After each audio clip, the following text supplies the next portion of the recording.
जय हिंद दोस्तों, स्वागत है आप सभी का एक बार फिर से हमारे YouTube चैनल दी कॉफ़ी पेन में। तो आज का जो लेसन है वो है वनस्पति जगत।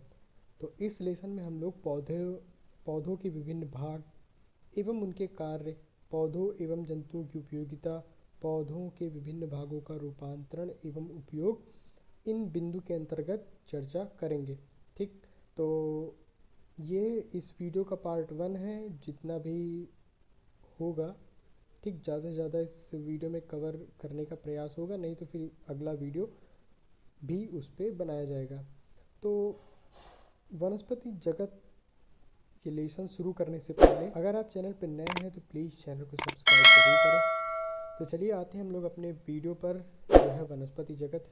तो वनस्पति जगत को समझने से पहले आप वनस्पति विज्ञान को जानिए। वनस्पति विज्ञान क्या होता है? तो एक ऐसा अध्ययन, ठीक, जिसमें हम विभिन्न प्रकार के पेड़ पौधों तथा वे पेड़ पौधे जो क्रियाकलाप करते हैं, इसी के अध्ययन को क्या कहते हैं? हम लोग वनस्पति विज्ञान कहते हैं, या इंग्लिश में आप लोगों ने बॉटनी पढ़ा है। ठीक, और जो थियोफ्रेस्टस हैं, इनको वनस्पति जगत का पिता कहा जाता है।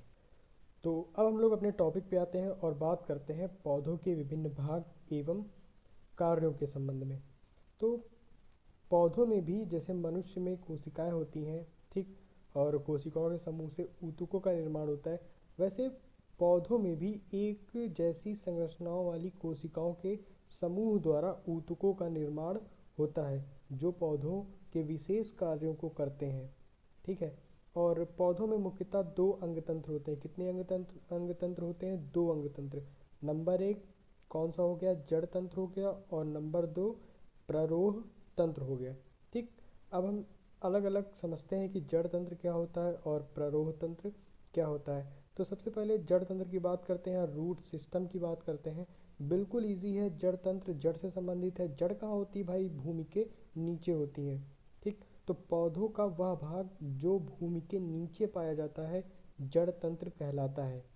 ये तो हो गई जड़ तंत्र की बात। लेकिन जो जड़ें होती हैं वो भी दो प्रकार की होती हैं। कौन कौन सी होती हैं? तो जड़ तंत्र के अंतर्गत दो मुख्य प्रकार होते हैं। कौन कौन से? नंबर एक मूसला जड़ तंत्र और अपस्थानिक जड़ तंत्र, या अपस्थानिक जड़ तंत्र को हम लोग रेशेदार जड़ भी कहते हैं। तो सबसे पहले हम लोगों ने क्या पढ़ा? जड़ तंत्र पढ़ा। ठीक, पौधों के प्रमुख भागों में जड़ तंत्र और प्ररोह तंत्र। वहीं हम लोगों ने फिर जाना कि जड़ तंत्र के फिर दो भाग हो जाते हैं, मूसला जड़ तंत्र और रेशेदार या अपस्थानिक जड़ तंत्र। ठीक, तो जड़ तंत्र समझ लिया आप।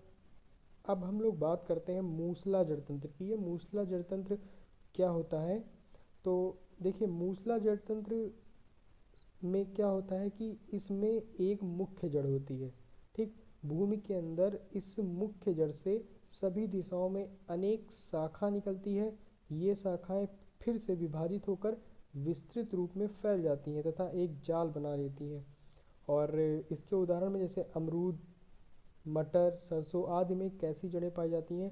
मूसला जड़ तंत्र पाई जाती है। तो नॉर्मल सी बात है कि मूसला जड़ तंत्र में क्या होता है कि इसमें एक मुख्य जड़ें होती हैं और उसी से अनेक शाखाएं निकलती हैं। यहाँ पे फिगर दिया हुआ है, चित्र दिया हुआ है। इसको देख के आप समझ सकते हैं मूसला जड़ तंत्र कैसा होता है। अब हम लोग दूसरे जड़ तंत्र की बात करते हैं, जो है रेशेदार जड़ तंत्र। तो नाम से ही स्पष्ट है, रेशेदार। ठीक, तो उनकी जड़ कैसे होंगी? रेशे की तरह होंगी। उसमें कोई मेन रूट नहीं होगा। ठीक है, तो कुछ पौधों में मुख्य जड़ नहीं होती, इसमें मुख्य जड़ नहीं होती। अगर मुख्य जड़ हो जाएगी तो वो मूसला जड़ तंत्र हो जाएगा ना। तो इसलिए रेशेदार जड़ तंत्र में मुख्य जड़ नहीं होती। इसके स्थान पर अनेक रेशे जैसी जड़ें भूमि के ऊपरी परत में ही रहती हैं, जिन्हें रेशेदार जड़ें कहा जाता है। और ये जो जड़ें होती हैं ना, भूमि में अधिक गहराई तक नहीं जा पाती और ये पौधों को सहारा देती हैं। जैसे आपने गेहूं में देखा होगा, मक्का, ठीक, आदि में कैसा जड़ तंत्र पाया जाता है? रेशेदार जड़ तंत्र पाया जाता है। तो जड़ तंत्र की बात हो गई। उसके अंतर्गत दो जड़ मेन आप लोगों ने क्या पढ़ा? मूसला जड़ तंत्र और रेशेदार जड़ तंत्र। अब हम देख लेते हैं कि जड़तंत्र के कौन कौन से कार्य हैं, क्यों ज़रूरी है जड़तंत्र। तो जड़तंत्र का सबसे मुख्य कार्य होता है कि भाई पौधों को भूमि से बांधे रखता है। अब पौधों में अगर जड़ ही नहीं होगी तो क्या होगा कि वो गिर जाएगा। ठीक, कल्पना करके आप समझ सकते हैं। जड़तंत्र पौधों को भूमि से बांधे रखता है। जड़तंत्र द्वारा भूमि से जल तथा खनिज पदार्थों को पौधों की पत्तियों तक पहुंचाया जाता है, जहां इनका उपयोग भोजन बनाने में होता है। ये बहुत ही ज़रूरी पॉइंट है। जड़तंत्र द्वारा भूमि में मिट्टी के कणों को बांधे रखा जाता है, जिससे मृदा क्षरण नहीं होता। तो जड़तंत्र के सामान्य कार्य हैं, एग्जाम में अगर पूछे तो आप लिख सकते हैं।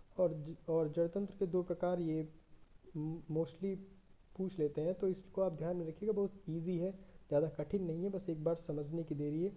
और रेशेदार जड़तंत्र भी आप चित्र में देख कर समझ सकते हैं। अब ये तो बात हो गई जड़तंत्र के सामान्य कार्य की। अब हम लोग आगे बात करते हैं कि प्ररोह तंत्र, जो हमारा सूट सिस्टम होता है या प्ररोह तंत्र होता है, वो क्या होता है। तो हम लोगों ने जड़तंत्र के अंतर्गत उस भाग को पढ़ा जो ज़मीन के नीचे होता है। ठीक, अब पौधों का कुछ भाग भी होगा ना जो ज़मीन के ऊपर रहेगा। तो पौधों का वह भाग जो पूरी तरह से भूमि के ऊपर होता है, वही क्या होता है, प्ररोह तंत्र कहलाता है। ठीक, अब आप एक कोई पेड़ की कल्पना कर सकते हैं, ठीक, या पेड़ देख सकते हैं, तो उसमें देखेंगे कि भूमि के ऊपर क्या होगा, पहला तना होगा, फिर पत्ती होंगी, फूल होंगे, फल या बीज होंगे। ठीक, तो ये चार चीज़ें प्ररोह तंत्र के अंतर्गत आता है। क्या, तना, पत्ती, फूल या फल।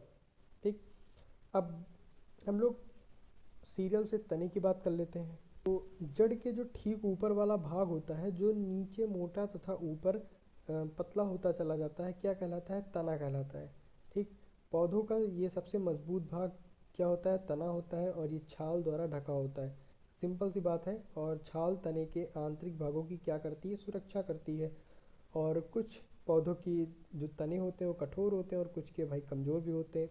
ये भी आप लोगों ने देखा होगा आसपास के पौधों पौधों में। तो ये तो हो गई तने की बात, तना क्या होता है। अब इसके कार्य भी होंगे, देखते हैं कि भाई तने के सामान्य कार्य कौन कौन से होते हैं। तो यह जड़ तथा पौधों के अन्य भागों के मध्य संपर्क का साधन है। देखते हैं ना, जड़ और पौधों के अन्य भागों के मध्य क्या रहता है, तना ही रहता है। यह जड़ों द्वारा अवशोषित जल एवं खनिज लवणों को पौधे के विभिन्न भागों तक पहुंचाता है, या पौधों को सीधा खड़ा रखता है, या पत्तियों को इस प्रकार फैलाया रहता है कि वे अधिक से अधिक सूर्य का प्रकाश ग्रहण कर सकें। ठीक, ये तो तने के सामान्य कार्य हो गए। अब हम लोग बात करते हैं पत्ती की, लीफ। तो पत्ती पौधे का वह भाग है जो तने से निकलता है। पत्ती कहाँ निकलती है, तने से ही निकलती है ना। और पत्ती में प्रकाश संश्लेषण क्रिया द्वारा भोजन तैयार होता है, इसलिए पत्तियों को पौधों का खाद्य कारखाना कहा जाता है। और ये हरे रंग की होती है। ठीक, क्योंकि इसमें पर्णहरित पाया जाता है। ये पौधों की शाखाओं पर इस प्रकार विकसित होती है कि अधिक से अधिक सूर्य का प्रकाश प्राप्त हो सके। पत्तियों में सिराएं भी होती हैं, जो एक जाल के रूप में फैली होती हैं। अब पत्ती को देखेंगे, उसमें कौन कौन से मुख्य भाग होते हैं। तो पर्णफलक, पर्णवृंत और पर्णाधार। ठीक, आपके सामने ये चित्र है, इसमें आप समझ सकते हैं कि पर्णफलक पत्ती की फैली हुई पतली, चपटी और हरी संरचना होती है। इसके मध्य में एक मोटी सिरा, देख रहे हैं ना, मोटी सिरा होती है, और इस सिरे के दोनों ओर अनेक सिराएं होती हैं, जिसे सिरा संस्थान कहते हैं। पर्णवृंत पत्ती का बेलनाकार डंठल होता है। यह पत्ती के पर्णफलक को ऊपर उठाने में सहायक होता है, जिससे इसे सूर्य का प्रकाश अधिक से अधिक प्राप्त हो सके। और पर्णाधार पत्ती का सबसे निचला भाग होता है, जो कि तने से जुड़ा रहता है। अब हम लोग बात कर लेते हैं पत्ती के कार्यों की। तो पत्ती का सबसे महत्वपूर्ण कार्य क्या है, प्रकाश संश्लेषण करना। तो इसका एक फार्मूला आप देख सकते हैं कि 6CO2 प्लस 6H2O और गिव्स C6H12O6 प्लस 6O2। ठीक है, और किसकी उपस्थिति में, सूर्य के प्रकाश की उपस्थिति में। तो ये ऐसी रिएक्शन होती है। दूसरा पॉइंट है, पत्तियों में विशेष रंध्र पाए जाते हैं जो गैसों का आदान प्रदान करते हैं और वाष्पोत्सर्जन में भी सहायक होते हैं।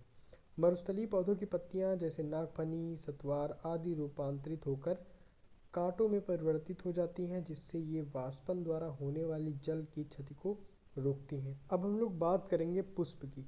तो पुष्प पौधे का वह भाग है जो प्रजनन में सहायक है। ठीक, या यूं है कि पुष्प पौधे के प्रजनन अंगों को धारण करता है।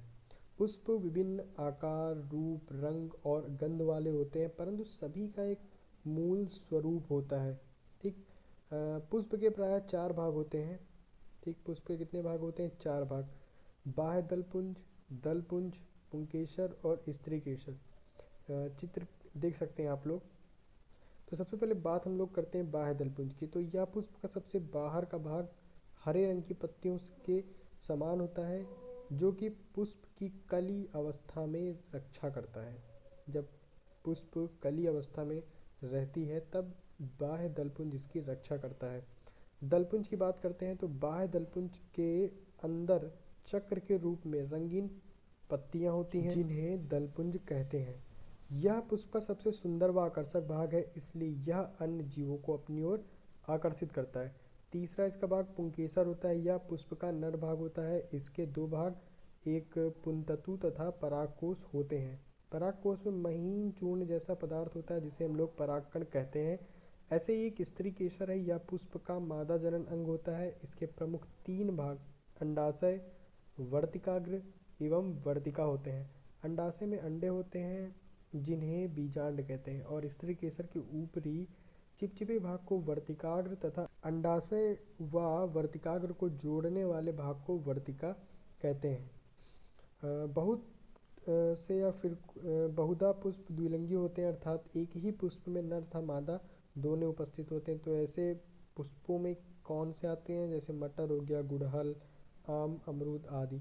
और कुछ पौधों के पुष्प जो होते हैं वो एक लिंगी होते हैं, जैसे कद्दू, लौकी, करेला, तुरई, ये सब होते हैं। तो पुष्प के कार्य क्या होते हैं? पुष्प से फल तथा फल से बीज बनते हैं। ये तो बात हो गई पुष्प की। अब हम लोग फल की बात करते हैं। तो स्त्री केसर का निचला भाग, जिसे अंडाशय कहते हैं, विकसित होकर फल बनता है। ठीक, और फलों के आकार, रंग तथा आकृति भिन्न होती है। फल के कार्य क्या होते हैं? तो फल बीजों की रक्षा करता है। नवोद्भिद को भोजन फल से प्राप्त होता है। अनेक फल मनुष्य के भोजन के रूप में खाने के काम आते हैं। फल पोषक तत्वों का महत्वपूर्ण भंडार होते हैं। ऐसे ही एक पॉइंट बीज है। तो फल के अंदर भाई बीज पाया जाता है। इसमें सुसुप्ता अवस्था में एक भ्रूण छिपा रहता है जो अनुकूल परिस्थितियों में अंकुरित होकर एक नए पौधे के रूप में विकसित हो जाता है। ठीक, और बीज को सुसुप्त पौधा भी कहा जाता है। बीज के कार्य क्या होते हैं? तो बीज का मुख्य कार्य नए पौधों को जन्म देना है।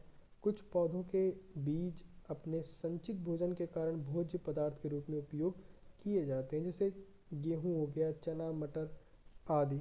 तो इसी के साथ आज का जो वीडियो है यहीं पे समाप्त होता है। इस लेसन से संबंधित जितनी भी चीज़ें हैं उसकी चर्चा हम लोग अपने अगले वीडियो में करेंगे। तो वीडियो में अंत तक बने रहने के लिए आपका बहुत बहुत धन्यवाद।